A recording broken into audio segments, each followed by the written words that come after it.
Hello dear students, मैं S N Bhadauria biology faculty आपके लिए अगला जो वीडियो है वो लेकर आए हैं बायो में। इससे पहले हम बात कर चुके हैं पुष्पी पादपों में लैंगिक चरण के अंतर्गत पुष्प की संरचना और पुष्प से संबंधित जो आवश्यक चक्र थे उनके बारे में। आज हम बात करेंगे परागकोश की संरचना, स्ट्रक्चर ऑफ एंथर। साथ ही आपको जो भी वीडियो मिल रहे हैं उन सबको लाइक एंड सब्सक्राइब करें, कमेंट करें। और साथ ही अगर बायो के या फिजिक्स केमिस्ट्री के आपको सेपरेट वीडियो देखने हैं तो आप प्ले लिस्ट में जाकर के उनको देख सकते हैं।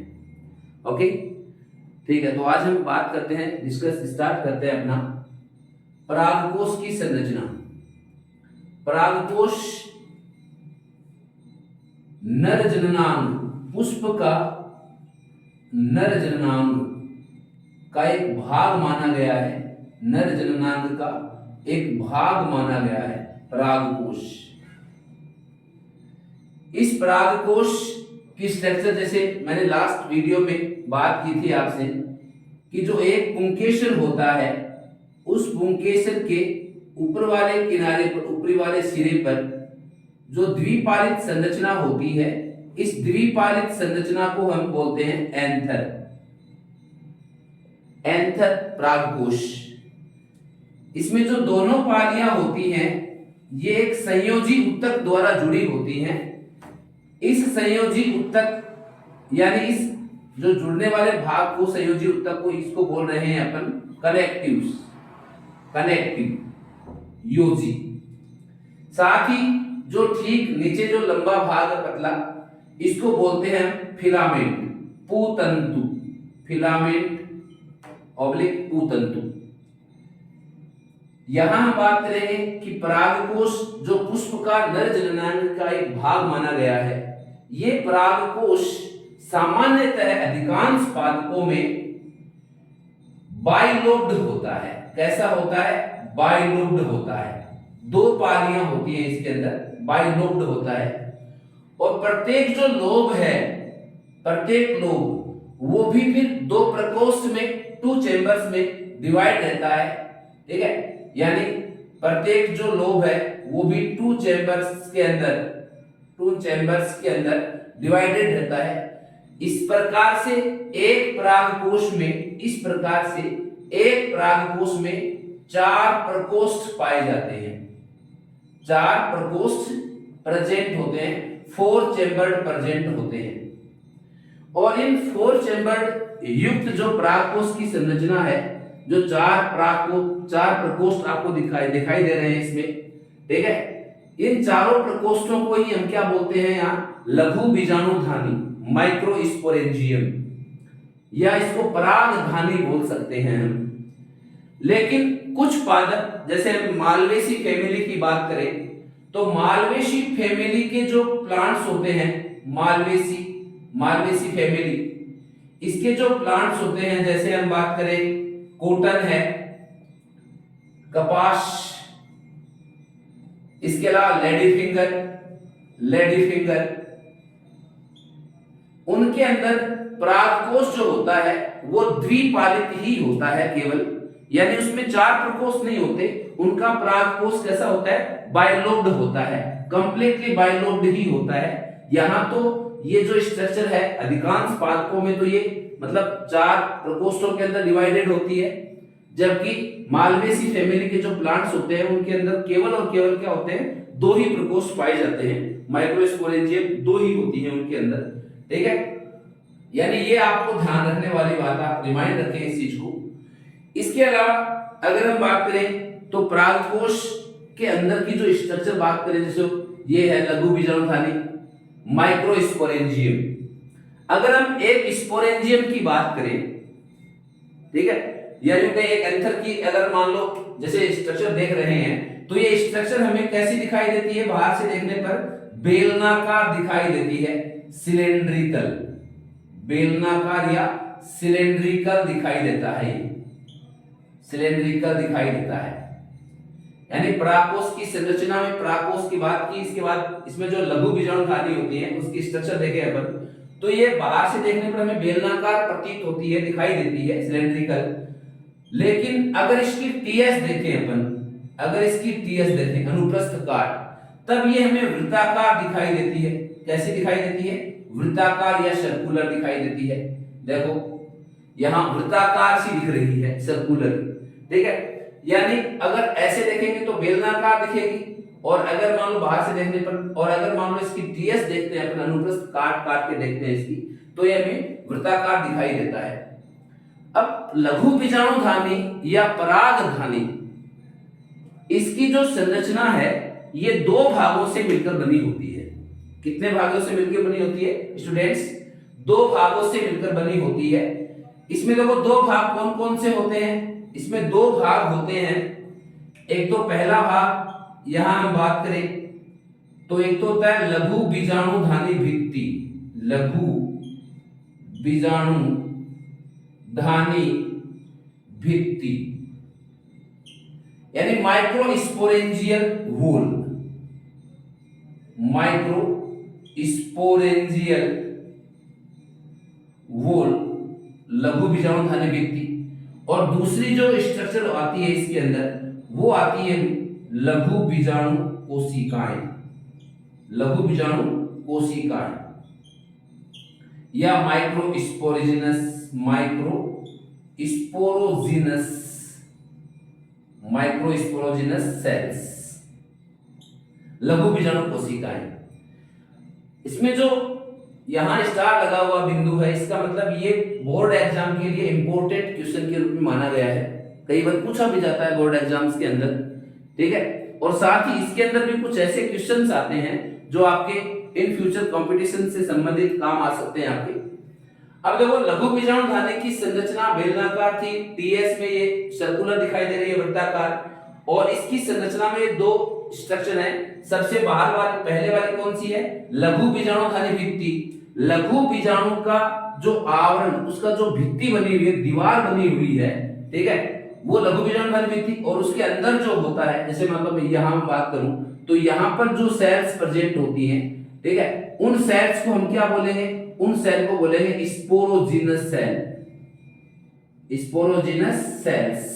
देखो यहां दिखा रखा है, इसके अंदर ये स्पोरोजिनस टिश्यूज है और उसके अंदर प्रेजेंट जो सेल्स है वो कौन सी होंगी? स्पोरोजिनस सेल्स, लघु बीजाणु जन कोशिकाएं, ठीक है। अब देखो लघु बीजाणुधानी भित्ति की अगर हम बात करें तो लघु बीजाणुधानी भित्ति जो होती है, इसके अंदर सामान्यतः ये जो भित्ति मानी गई है ये हाइपोडर्मल मानी गई है। कैसी मानी गई है भित्ति? हाइपोडर्मल मानी गई है। यानी अगर मैं बात करूं तो लघु बीजाणुधानी भित्ति जो होती है वो अधस्तरीय स्ट्रक्चर मानी गई है, अधस्तरीय संरचना मानी गई है, अधस्तरीय संरचना, हाइपोडर्मल स्ट्रक्चर मानी गई है, हाइपोडर्मल। और ये हाइपोडर्मल जो स्ट्रक्चर है ये 4 स्तरों से मिलकर बनी होती है, जिसमें यहां भी आपको शो किया गया है डायग्राम के अंदर। देखो सबसे बाहर वाली कौन सी है? एपिडर्मिस। फिर उसके ठीक नीचे वाला जो लेयर है, बीच वाला ये एंडोथीशियम, अंतःस्थीशियम बोलते हैं, एपिडर्मिस को अधिचर्म बोलते हैं। फिर सबसे अंदर वाला ये जो ब्लू कलर के अंदर दिखाया गया है ये क्या है? मिडल लेयर, मध्य परत। और सबसे अंदर वाला जो ये स्पोरोजिनस टिश्यूज के चारों तरफ है रेड कलर के अंदर, ये जो पार्ट है यहाँ पर ये क्या है? टेपिटम, ठीक है। तो ये 4 लेयर प्रेजेंट होती हैं इसके अंदर। कौन कौन सी 4 लेयर हैं? सबसे बाहर की तरफ तो होती है एपिडर्मिस, सबसे बाहर की तरफ क्या होती है? एपिडर्मिस होती है। फिर उसके ठीक नीचे क्या होती है? उसके ठीक नीचे होती है एंडोथीशियम, एंडोथीशियम। उसके ठीक नीचे होता है मिडल लेयर, मिडल लेयर। और सबसे अंदर की ओर जो होती है संरचना वो मानी गई है टेपिटम, टेपिटम। यानी एक लघु बीजाणुधानी भित्ति की संरचना में भित्ति जो है वो 4 स्तरों से बनी है। सबसे बाहर वाला स्तर क्या है? एपिडर्मिस, अधिचर्म। उससे ठीक नीचे वाला एंडोथीशियम उससे ठीक नीचे वाला मिडल लेयर और सबसे नीचे अंदर की ओर जो किससे जुड़ा हुआ मानते हैं, स्पोरोजिनस टिश्यू से जुड़ा हुआ मानते हैं, उसको हम क्या बोलेंगे, एपिडर्म। पोषक स्तर या कोशी स्तर बोलते हैं इसको। देखो एपिडर्मिस क्या है, एपिडर्मिस सबसे बाहर वाली परत होती है, एपिडर्मिस सबसे बाहर वाली परत। और ये सबसे बाहर वाली परत जो होती है ना, ये एक स्तरीय होती है। इसका मतलब इस यूनिलेयर्ड यानी सेल्स की एक ही परत से, यानी कोशिकाओं की सिर्फ एक परत पाई जाती है सबसे बाहर की तरफ लघु बीजाणुधारी भित्ति पर। तो जो सबसे बाहर की तरफ जो एक स्तरीय कोशिकाओं की परत होती है उसको बोला जाता है एपिडर्मिस। और एपिडर्मिस जो होती है इसका प्रमुख जो कार्य होता है, मेन फंक्शन जो होता है वो होता है सुरक्षा का, यानी प्रोटेक्शन का कार्य करती है। किसमें, माइक्रोस्पोरेंजियल वॉल के अंदर, या अपन कहें कि भाई लघु बीजाणुधारी भित्ति जो होती है ना, उसके सबसे बाहर की जो एपिडर्मिस है उसका काम क्या है, उस लघु बीजाणुधारी की सुरक्षा करना। ठीक है। फिर आता है इसमें नंबर 2 भाग जो आता है एंडोथीशियम। एंडोथीशियम एपिडर्मिस के ठीक नीचे वाला ये जो पार्ट है, इस पार्ट को हम क्या बोल रहे हैं, एंडोथीशियम, अंतः स्तर। और एंडोथीशियम भी कैसा स्तर होता है, ये भी एक स्तरीय होता है, ये भी एक स्तरीय होता है, यूनिलेयर्ड होता है, कोशिकाओं की एक परत की होती है ये भी। अब इसका अगर हम मेन फंक्शन देखें तो यहां देखो, इसको जो गांठ है वो यहां शो की गई है भाई। और इसमें देखो सबसे बाहर वाला एपिडर्मिस, मेन फंक्शन प्रोटेक्शन का। इसे ठीक नीचे जो एक स्तरीय है, कोशिकाओं की एक स्तरीय संरचनाओं से बनी, एक स्तरीय कोशिकाओं से बनी हुई जो संरचना है उसको हम क्या बोल रहे हैं, एंडोथीशियम बोल रहे हैं। अब एंडोथीशियम भी एक स्तरीय है, लेकिन इसकी आंतरिक भित्ति जो होती है ना, आंतरिक भित्ति, इस आंतरिक भित्ति पर सेल्यूलोज की रेशेदार पट्टियां पाई जाती हैं। सेल्यूलोज की रेशेदार पट्टियां पाई जाती है। किससे बनी होती है रेशेदार पट्टियां, सेल्यूलोज। और सेल्यूलोज की जो रेशेदार पट्टियां पाए जाने के कारण ये थोड़ी सी फूली हुई होती है, यानी इन कोशिकाओं की बाहर वाली जो भित्ति है जो एपिडर्मिस से टच है वो तो पतली है, लेकिन जो मिडल लेयर से टच होती है जो भित्ति, ठीक है, वो थोड़ी मोटी होती है। किसके कारण, जमाव के कारण, सेल्यूलोज की रेशेदार पट्टियों के जमाव के कारण। अब बात आती है इसका मेन फंक्शन क्या होगा भाई। जैसे एपिडर्मिस का मेन फंक्शन हो गया सुरक्षा, प्रोटेक्शन करना, लघु बीजाणुधारी भित्ति की सुरक्षा करती है। इसका मेन फंक्शन क्या है, तो देखो सेल्यूलोज की जो रेशेदार पट्टियां होती हैं, ठीक है, ये क्या होती हैं, ये होती हैं हाइग्रोस्कोपिक। कैसी होती है ये, हाइग्रोस्कोपिक होती हैं, मतलब आर्द्रता ग्राही होती हैं। कैसी होती है भाई, आर्द्रता ग्राही होती है, यानी ये आर्द्रता को ग्रहण करेंगी, ठीक है, नमी को अवशोषित करती हैं। कब, जब मान लो इस जो स्पोरोजिनस सेल्स होती हैं, इन स्पोरोजिनस सेल से पोलन ग्रेन बन चुके हैं, माइक्रोस्पोर बन चुके हैं, लघु बीजाणु या परागकण बन चुके हैं, तब ये परागकोश जो होता है ये फटता है, परागकोश स्फुटन, ठीक है, या एडहेशन ऑफ एंथर, ठीक है। अपन कहें कि भी जो सामान्यतः परागकोश के मतलब स्फुटन में सहायता करती है, ठीक है। अगर हम बात करें कि परागकोश के स्फुटन में सहायता करने वाली स्ट्रक्चर कौन सी है, तो एंडोथीशियम होती है, पट्टियां होती हैं, इनको, इसका काम क्या होता है, dehiscence of anther, dehiscence of anther, यानी इनका काम होता है परागकोश स्फुटन में, परागकोश स्फुटन में सहायता करती हैं, ठीक है। अब देखो यहां पर दो हमने लेयर पढ़ी है, एपिडर्मिस, फिर बात की हमने एंडोथीशियम। एपिडर्मिस यूनिलेयर्ड है, ये भी यूनिलेयर्ड है, इसका प्रमुख सुरक्षा कार्य, इसका काम होता है इसकी आंतरिक भित्ति पर सेल्यूलोज जम जाता है तो ये आर्द्रता ग्राही बन जाती है। और इसका जो मेन फंक्शन माना गया है, जब परागकण बन जाते हैं, परागकण बन जाते हैं तो इसको मतलब परागकोश को, ठीक है, स्फुटन यानी उसको फटने में सहायता करती है कौन, ये एंडोथीशियम करती है, ठीक है, डेहिसेंस ऑफ एंथर, परागकोश स्फुटन में सहायता करती है। फिर हम बात करें नंबर नंबर थर्ड क्या होता है, middle layer.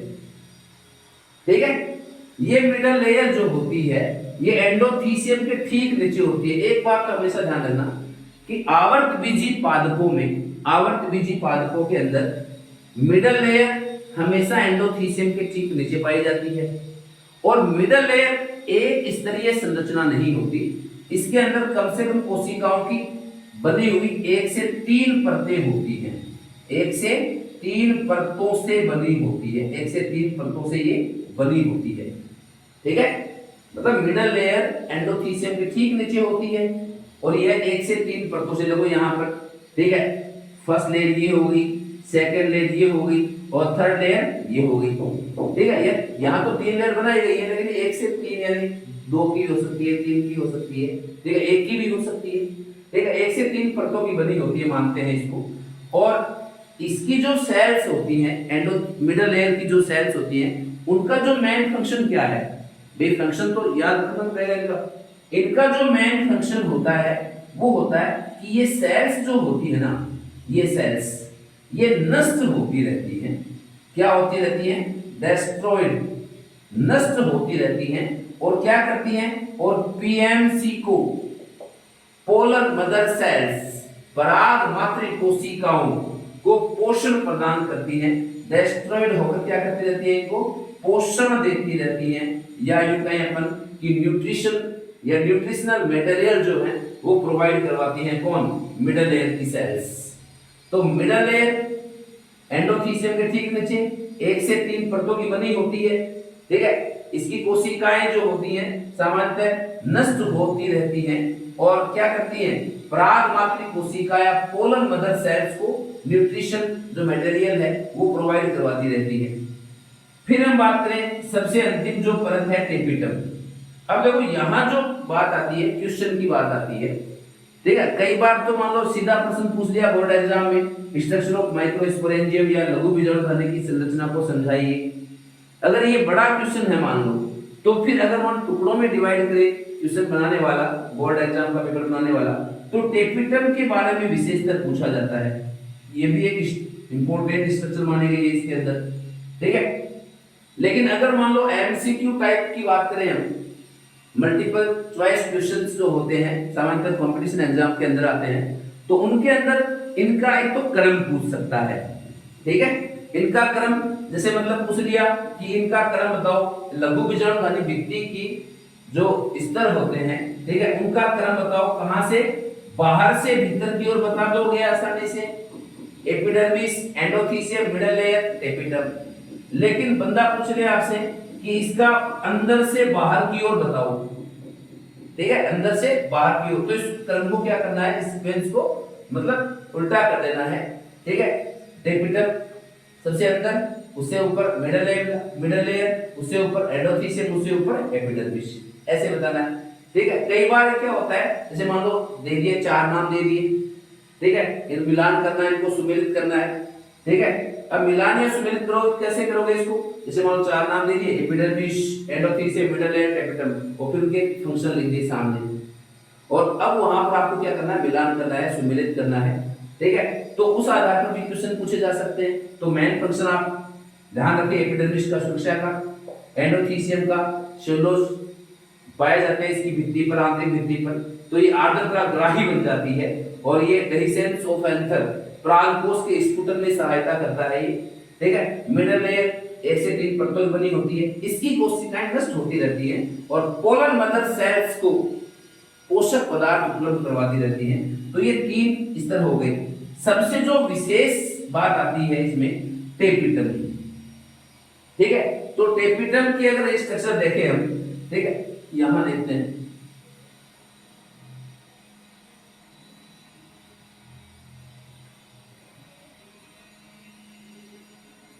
Structure of microsporangium, ये दोबारा लिख लेंगे एक बार,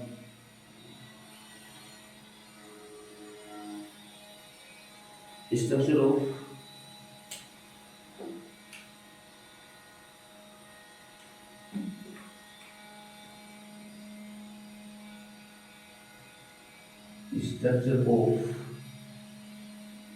माइक्रोस्पोरेंजियम।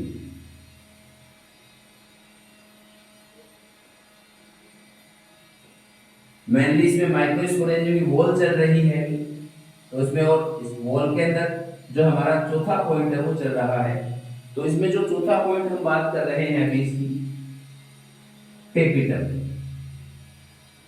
टेपिटम या इसको बोला गया है पोषक स्तर। इसको क्या बोला गया है? पोषक स्तर बोला गया है।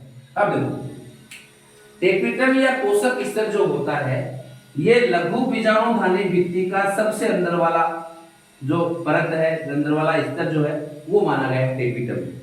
और सबसे विशिष्ट स्तर माना गया है टेपिटम। सबसे विशिष्ट क्यों है? क्योंकि इसकी कोशिकाएं जो होती हैं, इसकी सेल्स जो होती हैं वो कैसी होती हैं? लंबी होती हैं, बड़ी होती हैं, लंबी होती हैं, बड़ी होती हैं और बहुकेंद्रकीय होती हैं, मल्टी न्यूक्लिएटेड होती हैं, बहुकेंद्रकीय होती हैं, बहुकेंद्रकीय होती हैं, मल्टी न्यूक्लिएटेड होती हैं। साथ ही इसकी जो सेल्स होती हैं ये एंडोमाइटोसिस करती रहती हैं, एंडोमाइटोसिस करती रहती हैं, अंतःसूत्रण विभाजन करती रहती हैं, जिसके फलस्वरूप ये कोशिकाएं बहुगुणित होती रहती हैं, बहुगुणित या पॉलीप्लॉइड, पॉलीप्लॉइड, पॉलीप्लॉइड होती रहती हैं। यानी ये कोशिकाएं टेपिटम की सेल्स की अगर हम बात करें, टेपिटम लघु बीजाणुधानी भित्ति का सबसे अंदर वाला स्तर माना गया है, सबसे अंदर वाला स्तर माना गया है, ठीक है। साथ ही इसकी जो सेल्स होती है कैसी होती है? लंबी होती है, बड़ी होती है। यहाँ अगर हम देखें तो देखो टेपिटम वाला ये जो पार्ट है इसकी जो ये कोशिकाएं मानी गई है, ये कोशिकाएं, ठीक है, ये सब कोशिकाएं कैसी होती हैं? लंबी, बड़ी, बहुकेंद्रकीय होती हैं और मल्टी न्यूक्लिएटेड है ना, एक से अधिक के अंदर प्रेजेंट होते हैं इनके अंदर। साथ ही अगर इनमें बात करें तो एंडोमाइटोसिस होता रहता है, जिससे ये सेल्स कैसी हो जाती हैं? पॉलीप्लॉइड हो जाती है। इसका जो मेन फंक्शन होता है टेपिटम की, टेपिटम जो लेयर होती है इसका जो मेन फंक्शन माना गया है वो मेन फंक्शन तो देखो पोषक पदार्थ उपलब्ध करवाती है, पोषक पदार्थ उपलब्ध कराना। किसको उपलब्ध करवाना? कोई बाहर से तो आएगा नहीं खाने, यहाँ कौन आएगा? माइक्रोस्पोरोजिनस सेल्स होती हैं, यानी लघु बीजाणुजन कोशिकाओं को, ठीक है, किसको उपलब्ध कराती रहती है भैया? लघु बीजाणुजन कोशिकाओं को ये पोषक पदार्थ उपलब्ध कराती रहती है। या यू कैन पीएमसी को, पोलर मदर सेल्स को क्या करती रहती है? ये सामान्यतः लघु बीजाणुजन कोशिकाओं से पीएमसी बनेगी, ठीक है, तो उन्हीं को क्या करते रहते हैं? पोषक पदार्थ उपलब्ध करवाते रहते हैं। अब ये जो टेपिटम होता है ये दो प्रकार का होता है। टेपिटम जो है ये सामान्यतः दो प्रकार का माना गया है। इसमें एक तो होता है अमीबीय टेपिटम, एक तो कौन सा माना गया है? अमीबीय टेपिटम माना गया है, amoeboid, amoeboid tapetum, amoeboid tapetum. एक माना गया है दूसरा जो है वो है स्रावी टेपिटम, सिक्रेटरी, सिक्रेटरी टेपिटम माना गया है, सिक्रेटरी टेपिटम। अब देखो अमीबीय टेपिटम की बात करें अगर, तो अमीबीय टेपिटम सामान्यतः इस प्रकार का जो टेपिटम मिलता है वो टाइफा जैसे प्लांट्स के अंदर मिलता है, टाइफा जैसे पादपों में मिलता है, टाइफा प्लांट्स के अंदर मिलता है। अमीबीय टेपिटम क्यों कहें? अमीबा जैसे आकृति की हो जाती है सेल्स, नॉर्मल सी बात है, और साथ ही अमीबा के जैसे गमन करती है। यानी ये कोशिकाएं जो होती हैं मतलब टेपिटम का टाइप है ये, ठीक है, इसकी कोशिकाएं कैसी होंगी भाई? बड़ी होंगी, ठीक है, कोशिकाएं जैसे मान लो छोटी छोटी कोशिकाएं ऐसे, ठीक है, और ये छोटी छोटी कोशिकाएं आपस में मिल जाती हैं, ठीक है, और क्या बन जाती है? एक बड़ी सेल बन जाती है, ठीक है। वो बड़ी सेल जो होती है इस प्रकार से बन गई, मान लो ये बड़ी सेल बन गई, ठीक है, अमीबॉइड शेप की, और ये अमीबा के जैसे ही गति करेगी। गति किसके समान करती है? अमीबा के समान, अमीबा के समान। और गति करती हुई कहां पहुंच जाती है भाई? गति करती हुई पहुंच जाती है माइक्रोस्पोरोजिनस सेल के पास, माइक्रोस्पोरोजिनस सेल्स के पास।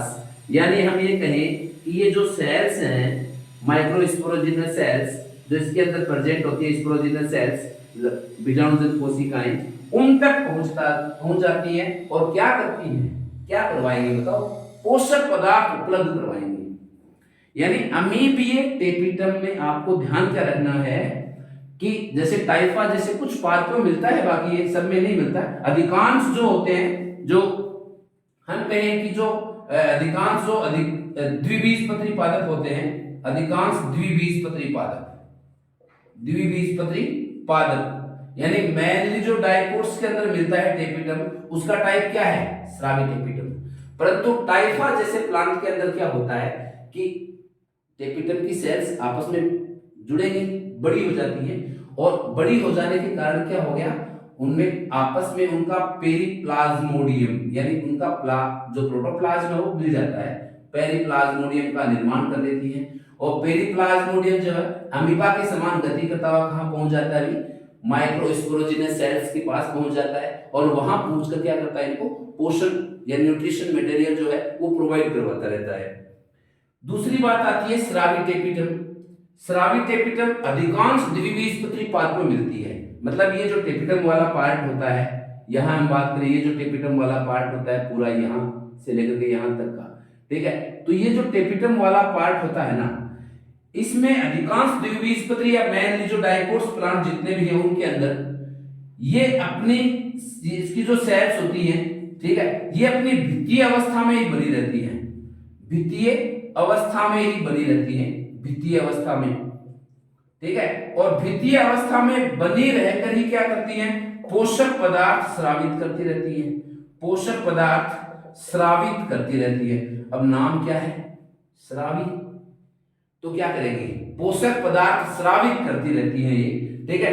जबकि ये तो कहां पहुंच गई थी उनके पास पोषण देने, जबकि ये पहुंचती नहीं है, वहां तक नहीं पहुंचती हैं, स्पोरोजिनस सेल्स तक नहीं पहुंचती हैं, जबकि ये सिर्फ पोषक पदार्थ को क्या करती है, सिक्रेट करती रहती है, और जो स्पोरोजिनस सेल्स है उनको पोषक पदार्थ मिल जाते हैं, ठीक है। तो उनके अंदर जो प्रोसेस है वो होती रहती है। अब देखो स्रावी टेपिटम और अमीबीय टेपिटम, ये दो बातें आती हैं। टेपिटम विशेष सिस्टम माना गया है लघु बीजाणुधानी भित्ति का, लघु बीजाणुधानी के अंदर ये विशेष इस तरह, क्योंकि ये पोषक पदार्थ उपलब्ध करवाने का काम करता है, और जो पोषण देता है, ठीक है, जो पोषण देता है वो विशेष होता है, चाहे वो कोई भी हो। जैसे हमारे घर के अंदर भी भाई हमारे जो माता पिता हैं वो हमारे लिए काम करते हैं, ठीक है, और वो हमें पोषण प्रदान करते हैं, ठीक है। तो हमारे लिए सबसे विशेष जो होते हैं वो कौन होते हैं, माता पिता होते हैं ना। माता पिता भगवान से भी बढ़कर होते हैं। अगर आपको साक्षात भगवान के दर्शन करने होंगे तो अपने माता पिता के दर्शन कर लो, ठीक है, वो भगवान ही है आपके लिए, ठीक है। उनसे बड़ा इस दुनिया में कोई भगवान नहीं है, उनसे ज्यादा आपको कोई प्रेम नहीं कर सकता इस दुनिया में, ठीक है बेटा। तो देखो सुनो, ये पोषक स्तर की बात होगी। अब अगर हम इसके फंक्शंस देखें, अगर मान लो टेपिटम के जो फंक्शंस हैं वो देखें, तो टेपिटम का जो मेन फंक्शन है वो तो क्या रहेगा भाई, टेपिटम का जो मेन फंक्शन है वो तो क्या रहेगा, पोषक पदार्थ उपलब्ध करवाना, ठीक है ना। इसका जो मेन, अगर हम इसके फंक्शंस की चर्चा करें, फंक्शंस की चर्चा करें टेपिटम के फंक्शंस की, ठीक है, तो इसका जो पहला फंक्शन अगर हम बात करें तो पहला फंक्शन क्या है इसका, यह क्या करता है, यह बीजाणुजन कोशिकाओं को पोषक पदार्थ उपलब्ध करवाता है, ठीक है, यानी न्यूट्रिशनल मटेरियल प्रोवाइड करवाता है। किसको करवाता है, स्पोरोजिनस सेल्स को, ठीक है, पोषक पदार्थ उपलब्ध कराता है, ठीक है। तो सबसे विशेष जो पहला पॉइंट माना गया है वो क्या है फंक्शन के अंदर, कि टेपिटम की कोशिकाएं या टेपिटम जो है वो लघु बीजाणुजन कोशिकाओं को लघु बीजाणु जनन करने हेतु क्या करता है भाई, न्यूट्रिशनल मटेरियल प्रोवाइड करवाता है। दूसरा अगर हम बात करें तो टेपिटम जो होता है इसके द्वारा एक एंजाइम भी स्रावित होता है, यानी इसके द्वारा केलेज एंजाइम स्रावित होता है, केलेज एंजाइम स्रावित होता है इसके द्वारा। और ये केलेज एंजाइम क्या काम करता है, इसका कोई मेन फंक्शन होगा एंजाइम का। ये केलेज एंजाइम पराग कणों या यूं कह दूं कि लघु बीजाणु, लघु बीजाणु, लघु बीजाणुओं, लघु बीजाणुओं को कैलोज के बंधन से मुक्त करता है, कैलोज के बंधन से मुक्त करता है। अब सुनो कैसे करता है, ठीक है। जैसे मान लो ये है, मान लो स्पोरोजिनस सेल्स। क्या है भाई? ये स्पोरोजिनस सेल्स, ठीक है।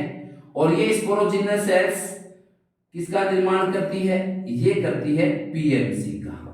किसका करती है? पीएमसी। स्पोरोजिनस सेल कैसी है? डिप्लॉयड है।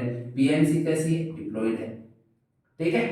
और पीएमसी जो होती है ये कौन सा विभाजन करेगी? मियोसिस करती है। मियोसिस फर्स्ट और सेकंड दोनों करती है, ठीक है। और मियोसिस करने के बाद में ये कोशिका कितनी कोशिका बढ़ जाती है भाई?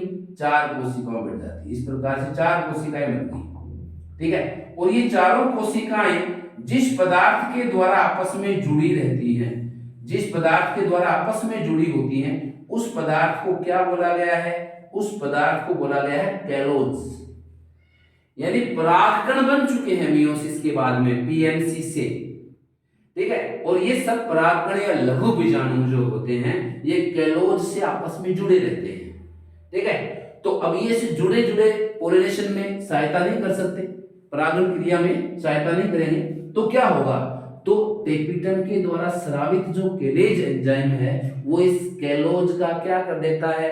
विघटन कर देता है, इसको डिकम्पोज कर देता है। जिससे क्या होगा?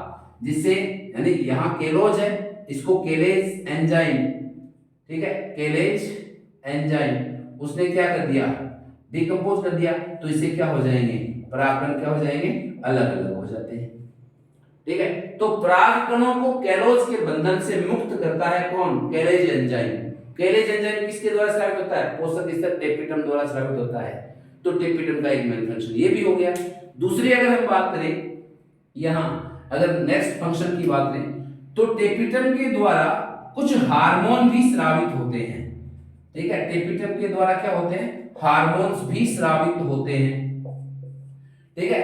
कौन सा हार्मोन स्रावित होता है? ऑक्सिन हार्मोन, पादप हार्मोन है ऑक्सिन, ठीक है, जैसे इंडोल एसिटिक एसिड, ठीक है। ये हार्मोन भी स्रावित करता है। कौन करता है? टेपिटम ही करता है, ठीक है।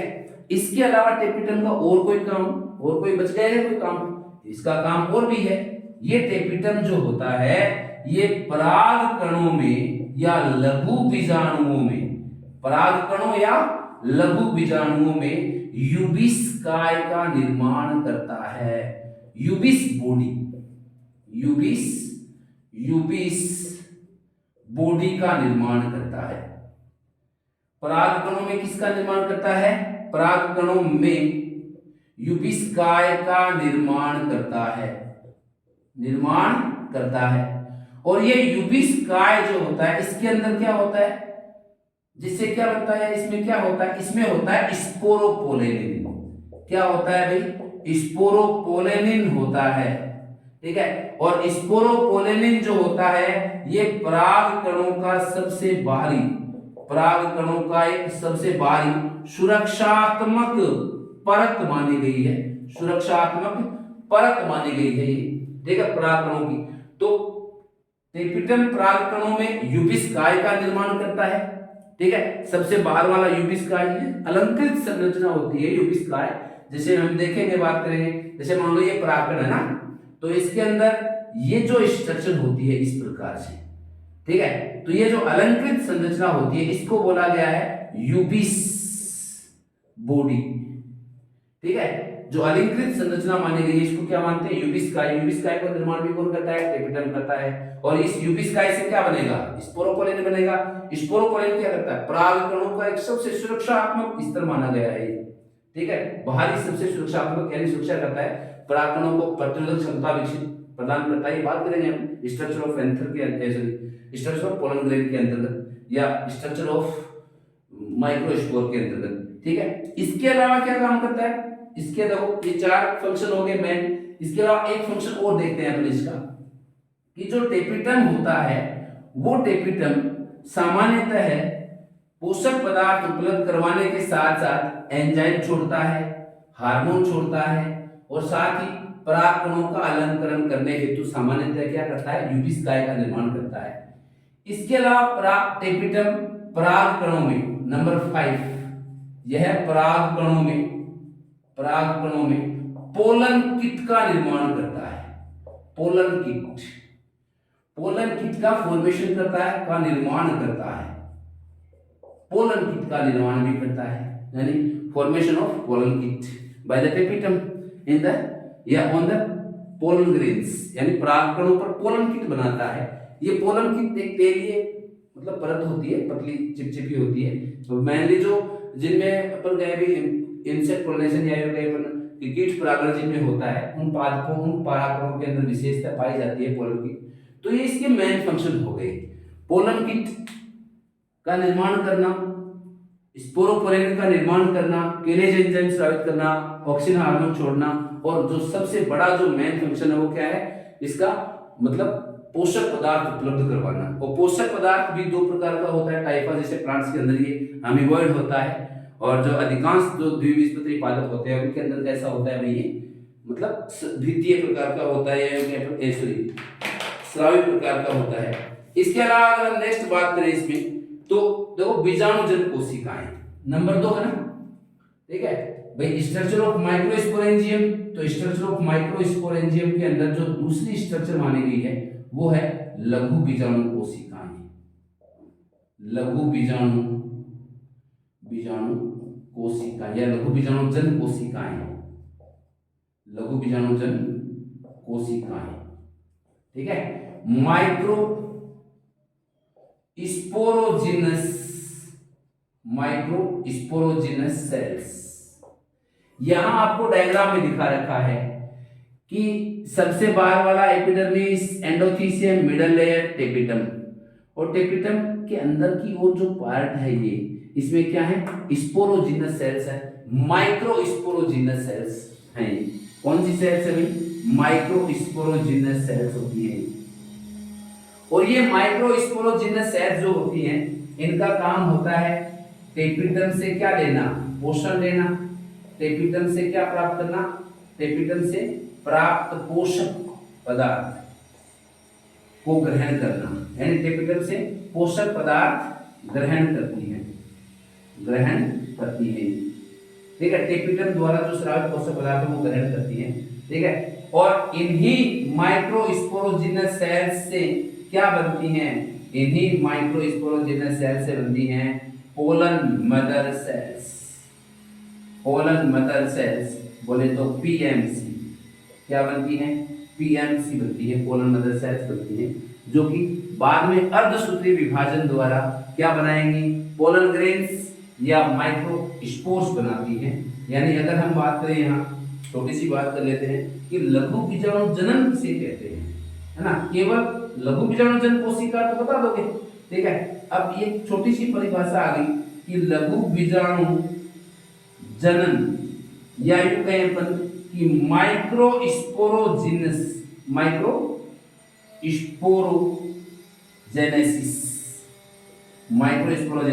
क्या है। तो देखो इसमें डेफिनेशन यही आ जाती है कि लघु बीजाणुजन कोशिकाएं, मैंने थोड़ी देर पहले भी चर्चा की थी कि लघु बीजाणुजन कोशिकाएं, जैसे मान लो ये क्या है भाई, ठीक है, ये है द्विगुणित, ठीक है, माइक्रो स्पोरोजिनस सेल, ठीक है। ये पोषक पदार्थ लेगी, किसका निर्माण करती है, पोषक पदार्थ लेकर के ये डिप्लॉयड पीएमसी बनाती है। और डिप्लॉयड पीएमसी कौन सा विभाजन करेगी, मियोसिस, अर्धसूत्री कोशिका विभाजन करेगी, ठीक है। और क्या बना लेती है ये, मियोसिस करने के बाद में क्या बन जाते हैं, ये बन जाते हैं इसके अंदर परागकण।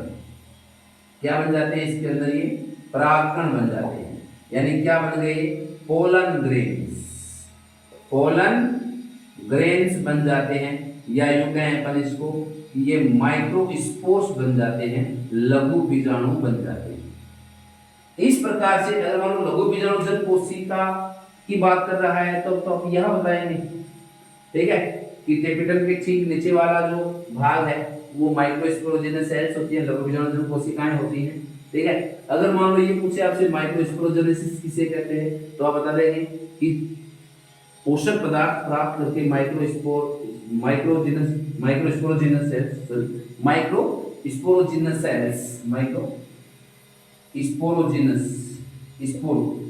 सेल्स होती हैं, ये द्विगुणित पीएमसी का निर्माण करती है, और द्विगुणित पीएमसी जो होती है वो मियोसिस द्वारा क्या बनाती है, पोलन ग्रेन्स या माइक्रोस्पोर्स बनाती है। और ये प्रक्रिया जो होती है, पोलन ग्रेन जो होते हैं सामान्यतः भाई मियोसिस हो जाता है तो कौन सेल जो होती है वो डिप्लॉइड से क्या जाती है, हैप्लॉइड हो जाती है, अगुणित कोशिका बन जाती है। इस प्रकार से लघु बीजाणुधन कंप्लीट होता है। ठीक है स्टूडेंट्स, आज हमने जो बात की है वो हमने मेन जो बात की थी स्ट्रक्चर ऑफ एंथर, परागकोश की संरचना, और उसके बाद जो हमने अपना टॉपिक लिया था मेन इंपॉर्टेंट जो राजस्थान बोर्ड एग्जाम के लिए, ठीक है, आपकी जो एनुअल एग्जाम आने गई है, ईयरली बोर्ड एग्जाम जो हो रही है, उसमें स्ट्रक्चर ऑफ माइक्रोस्पोरेंजियम, लघु बीजाणुधानी की संरचना। और लघु बीजाणुधानी की संरचना में हमने जो दो पार्ट पढ़े थे, सबसे पहले हमने पढ़ा माइक्रोस्पोरोजिनस या स्पोरोजिनस वॉल है, लघु बीजाणुधानी भित्ति, और फिर जो दूसरा पार्ट हमने पढ़ा माइक्रोस्पोरोजिनस सेल्स, यानी माइक्रोस्पोरेंजियल वॉल और माइक्रोस्पोरोजिनस सेल्स। ठीक है, माइक्रोस्पोरेंजियल वॉल के अंदर जो हमने 4 लेयर पढ़ी हैं, ठीक है, ये 4 लेयर का सीक्वेंस याद रखना है। ठीक है, epidermis, endothelium, middle layer, epitome. ठीक है, अगर बाहर से भीतर पूछे तो बता देना है, एपिडर्मिस सबसे बाहर, एपिटम सबसे अंदर। ठीक है, फिर टेपिटम का अगर फंक्शन पूछे तो टेपिटम की सेल्स कैसी होती हैं, और टेपिटम के जो मेन फंक्शन है वो क्या है, टेपिटम के टाइप क्या है, सबसे विशेष भाग है इसलिए टेपिटम ज्यादा इंपॉर्टेंट माना गया है। ठीक है, इसके बाद आज हम इस क्लास में इतना ही डिस्कशन करेंगे। इसके बाद अगली जो क्लास होगी उसमें हम आपके लिए लेके आएंगे स्ट्रक्चर ऑफ पोलन ग्रेन। ठीक है, साथ ही structure and development of male gametophyte, नर युग्मकोद्भिद की संरचना और परिवर्तन। ठीक है, इससे पहले हम पढ़ेंगे परागकण की संरचना, परागकण क्या है। ठीक है, ओके।